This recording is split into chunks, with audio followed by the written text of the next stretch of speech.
Bonjour Charles-Adrien Louis, bienvenue. Vous êtes donc co-gérant de BL Evolution, spécialisé dans les enjeux de transition écologique. C'est quoi BL Evolution? C'est un cabinet de conseil?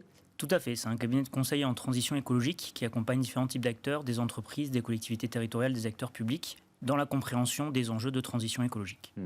Vous avez publié avec Terre de Lutte une étude intitulée Projet local impact global sur, on va dire, la compatibilité parfois difficile à trouver entre la transition écologique et la réalité de terrain. Vous pointez des études d'impact incomplètes, vous dites qu'on dépense finalement pas mal d'argent et d'énergie sur des projets qui sont mal ficelé ou pas forcément écologique, on ne s'est pas posé les bonnes questions avant d'investir, c'est ça? Oui, c'est ça. Alors déjà, d'une part, c'est une problématique de transversalité des enjeux. Souvent, on réfléchit les problèmes un par un. On va réfléchir aux problèmes d'artificialisation sans se poser les questions de consommation d'autres ressources ou d'énergie fossile, etc. Et puis souvent, en fait, c'est pas vraiment les bons impacts qui sont mis en avant. Donc, je vais prendre un exemple. Quand on construit un centre commercial aujourd'hui en France, on va parler de l'artificialisation des sols, qui est certes importante liée à ce centre commercial, mais en réalité, l'impact global du centre, c'est essentiellement la construction des produits qui seront vendus dans le centre commercial. Et ça ne fait pas partie des études d'impact. On ne dit pas qu'est-ce que ça va générer comme trafic supplémentaire non plus. Et donc, en fait, on voit qu'il y a une espèce de réflexion en silo qui ne permet pas justement de comprendre la systémique et la systématique de toutes les problématiques environnementales. Oui, alors c'est vrai là pour l'artificialisation des sols, donc les centres commerciaux, mais pour pas mal d'autres projets. Moi, c'est ce que votre étude, elle est quand même assez critique. Mais en fait, elle montre que on a aujourd'hui la volonté de se fixer des grands objectifs nationaux, souvent à une échéance moyen-long terme, 2030, 2050. Et puis la réalité du terrain, en fait, elle est tout autre. On continue comme avant, si je puis dire. On intègre ça dans une réflexion un peu de long terme, mais les projets qui sont là, on a envie de les continuer, de les maintenir. Et un projet, évidemment, ça n'a pas beaucoup d'impact, mais l'intégralité des projets qui sont encore en cours, en fait, ce que l'on voit, c'est que ça rend incompatible l'atteinte de nos objectifs. On va parler des méga-bassines et commencer par une définition. C'est quoi une méga-bassine ? Alors, une bassine, c'est la capacité d'avoir un stock d'eau qui va être disponible en surface. Donc, méga-bassine, on va l'utiliser pour une bassine qui est de taille très importante. Donc, on va parler de plusieurs hectares, en général entre 5 et 15 hectares, qui vont être artificialisés, sur lesquels on va poser une bâche en PVC et qu'on va remplir d'eau. Donc ça, après, on va pouvoir discuter de comment est-ce qu'on les remplit d'eau et qui seront ensuite à disposition des agriculteurs irrigants qui sont connectés à cette bassine pour irriguer leurs champs dans les périodes d'été. Alors justement, je vais commencer par l'utilité pour les agriculteurs. Pourquoi ils sont assez nombreux à en réclamer et à les utiliser? Oui, alors il y a une double problématique qui est liée au cycle de l'eau. On a de plus en plus de sécheresse, on a un cycle de l'eau qui se perturbe et aujourd'hui, l'eau, on la puise dans les nappes phréatiques essentiellement. Or, il arrive des périodes où on n'a plus assez d'eau dans ces nappes phréatiques et donc se pose la question de comment est-ce qu'on va pouvoir avoir cette eau à disposition.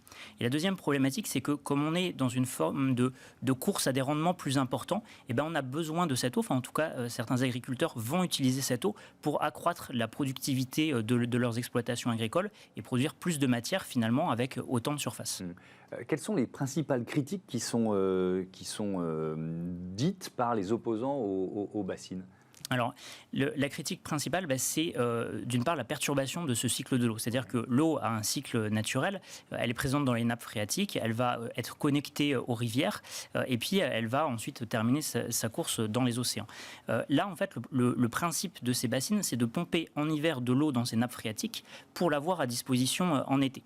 Ça peut imposer un problème sur ce cycle de l'eau, justement, à l'intérieur de ces nappes phréatiques. L'eau que l'on prend ici ne sera pas disponible en aval, donc ça peut avoir des perturbations là-dessus. L'autre problématique, c'est que cette quantité d'eau qui est très importante, parce qu'avant, les agriculteurs utilisaient, simplement ils pompaient directement en été dans les nappes phréatiques, aujourd'hui ils vont pomper en hiver pour pouvoir l'utiliser. Cette eau va être soumise à plus d'évaporation puisqu'elle est en surface, et puis surtout elle ne va pas être disponible pour tout le monde. C'est-à-dire que seuls quelques agriculteurs sont connectés en fait à une méga bassine. En moyenne dans l'étude, sur les bassines que l'on a regardées, il faut se dire que pour une bassine qui fait 10 hectares, on a moins d'une dizaine d'agriculteurs qui sont connectés réellement à cette bassine. Et donc tous les autres irrigants, tous les autres agriculteurs n'ont plus accès à leurs ressources. Oui, donc c'est une forme, alors c'est pas la première fois, de captation ou de privatisation de l'eau, c'est ça aussi la critique qui est faite. On peut le voir complètement comme ça, c'est-à-dire une forme de privatisation, alors même si parfois elle va être en lien avec des acteurs publics, mais c'est une forme d'accaparement de l'eau pour certaines cultures au détriment d'autres, et des cultures qui ne sont pas réfléchies aujourd'hui dans une vision de quelle sera l'agriculture dans 10 ans, dans 20 ans, avec les sécheresses qui vont s'accumuler, avec l'augmentation des épisodes caniculaires comme on l'a connu aujourd'hui. Et en fait, on veut continuer de produire des cultures qui ont besoin d'eau, qui ont besoin de beaucoup d'eau, alors que ces cultures aujourd'hui ne sont peut-être plus compatibles. La question qui vient, c'est est-ce qu'on peut nourrir la planète sans agriculture intensive, en fait. On en arrive à cette question. Oui, tout à fait. Alors, la question qui est sous-jacente derrière, c'est toujours, est-ce qu'on peut nourrir la planète en conservant le même régime alimentaire que le régime occidental, en quelque sorte. Parce qu'aujourd'hui, 70% des champs sur la planète servent à nourrir des bêtes qui servent à nourrir des humains. Donc, ce qui veut dire que passer à une alimentation plus végétale, je ne parle pas de devenir tous véganes, hein, mais diminuer par 2 la consommation de viande dans les pays comme les nôtres, c'est-à-dire environ 45 kg de viande par semaine. Aujourd'hui, on est à 90. 45, ça fait à peu près 45 kg par an, pardon. Ça fait à peu près 1 kg par semaine, ce qui reste considérable par rapport à 90, divise par 2 la pression sur les sols. Et donc, en diminuant la quantité de surface de champs, et là je ne parle pas des alpages ou je ne parle pas des champs qui vont être véritablement utilisés dans une forme d'agriculture extensive, d'élevage extensif, mais vraiment des champs, on parle souvent des champs de soja, des champs de maïs, etc., de la culture qui va être utilisée essentiellement pour nourrir du bétail qui va être en captage sur caillebotis, qui va ensuite servir à nourrir l'humain, qui en fait est un processus qui demande énormément de surface pour peu de nourriture finale. Ouais. Donc on peut nourrir toute la planète, il suffit simplement de changer de régime. Ouais. Et sinon, il n'y a pas d'autre choix que de maintenir une agriculture intensive qui est, dont le modèle, on le voit, est un peu contradictoire. C'est-à-dire que vous nous faites la démonstration qu'on va dans le mur, ne serait-ce que sur le cycle de l'eau, par exemple. Oui, de toute façon, on va dans le mur. La question, c'est à quelle vitesse. Ouais. L'agriculture intensive, telle qu'on la pratique aujourd'hui, appauvrit les sols. C'est-à-dire qu'à un moment donné, on n'a plus de nutriments dans les sols, donc on les importe, on met des ajouts dans les sols.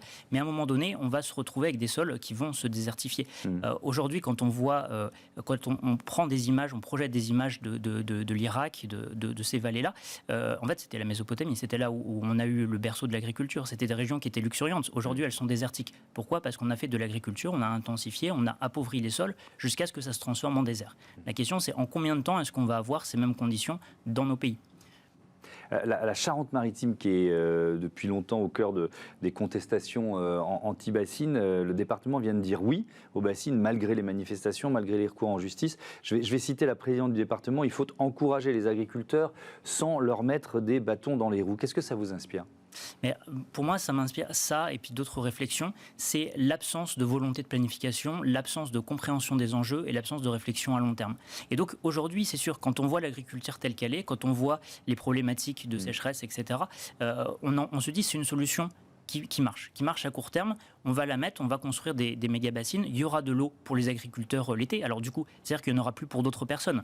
En aval, pour les ménages, on va déjà en France, on a dans certaines régions en été des ménages qui doivent être approvisionnés en camion-citerne. Hein, donc on a une vraie problématique de ressources d'eau. Elle est pas. Oui, on a vu le stress hydrique, il est là, quoi. On l'a vu à l'œuvre. Cette année, d'ailleurs, on a des conditions assez particulières qui peuvent faire craindre des sécheresses importantes. Et donc, quand on entend au niveau de la préfecture ça, c'est qu'on se dit il n'y a pas une réflexion globale sur le territoire de c'est quoi l'agriculture sur le territoire dans 30 ans et comment est-ce que j'aide ma population d'agriculteurs à être ici, encore présent, à rendre ce service qui est indispensable à l'humanité, qui est de nourrir les gens, qui est d'ailleurs pas que de nourrir les gens, qui est aussi de préserver les écosystèmes, qui est de capter du carbone, etc. Comment est-ce que je rends plus vertueux ça ? Comment est-ce que je rémunère justement ces agriculteurs-là ? Et on veut éluder cette question. Donc on l'élude, on fait des solutions de court terme, ça va servir, mais ça va engendrer des problèmes plus importants à long terme, et ensuite on sera au pied du mur, on ne saura pas quoi faire. Mais est-ce que les solutions, elles peuvent être locales ? Est-ce qu'elles doivent être locales ou est-ce qu'on est forcément dans une stratégie nationale, voire européenne ? Eh ben, en fait, c'est les deux. Je dirais même c'est les trois. On doit avoir des directives qui soient claires, qui soient. Alors aujourd'hui, qu'est-ce qui donne les directives ? Eh ben, c'est l'Union européenne, c'est la France, c'est l'État. Donc on doit avoir ces directives qui sont claires, qui donnent des véritables directions. Ensuite, on doit avoir des acteurs qui s'en emparent en tant que consommateurs. Tous les citoyens sont consommateurs et peuvent s'approprier les solutions. Et puis on a des acteurs intermédiaires, les collectivités territoriales qui peuvent créer des systèmes locaux, les entreprises, les filières d'entreprises qui doivent aussi réfléchir à leur transformation et le faire en fait sans plus tarder. retarder, puisque les enjeux écologiques ne nous permettent pas d'attendre 30 ans pour changer nos systèmes. On doit tout faire dans les 10 prochaines années. Donc c'est-à-dire que tous les acteurs doivent se mettre à transformer leur système. Merci beaucoup Charles-Adrien Louis, à bientôt sur Bismart, une entreprise qui est justement en train d'opérer sa transformation, c'est Total, qui est devenue Total Énergie et qui accompagne les jeunes pousses de l'électricité et des énergies renouvelables. Voilà le thème de notre débat tout de suite.